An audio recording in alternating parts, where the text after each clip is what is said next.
Hi, my name is Pastor Jerry Ingalls from First Baptist Church in Newcastle, Indiana, and we are on a journey together of studying the Bible one chapter at a time. I'm writing a short devotional on every chapter of the Bible and then sharing that with you one at a time.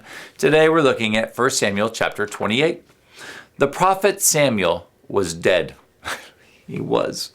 We first learned of this in 1 Samuel 25 verse 1. And now again in today's chapter, 1 Samuel 28 verse 3. The fate of Samuel was crystal clear. He was dead. I've now said it twice, just like God's word. But there is more to the story, because even though he was dead, we hadn't heard the last word from him yet. King Saul was desperate. He was scared of the Philistines, and God was not communicating with him. Since there was no David around to win the day, because remember David had gone off to be in the land of the Philistines, hiding from Saul. Saul took matters into his own hands, as he often did, and he looked for a medium who could contact Samuel. Did I mention to you that Samuel was dead?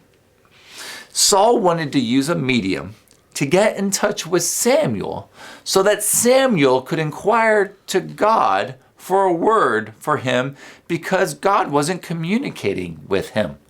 Did I say that Saul was desperate?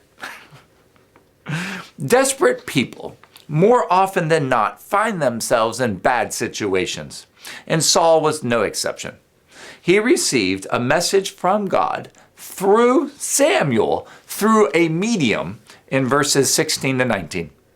Why then do you ask me, since the Lord has departed from you and has become your adversary?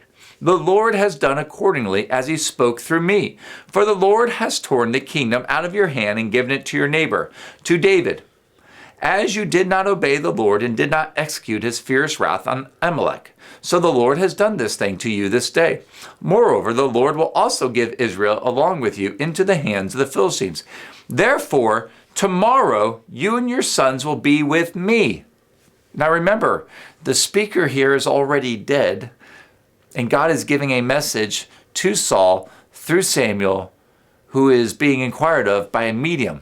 And so when Samuel says to Saul, tomorrow you and your sons will be with me, he's saying that you're going to be dead. And then he finishes, indeed the Lord will give over the army of Israel into the hands of the Philistines. So such contact with the dead was forbidden in the Bible. God spoke these words in Deuteronomy 18, verses 9 to 14. You can check that out.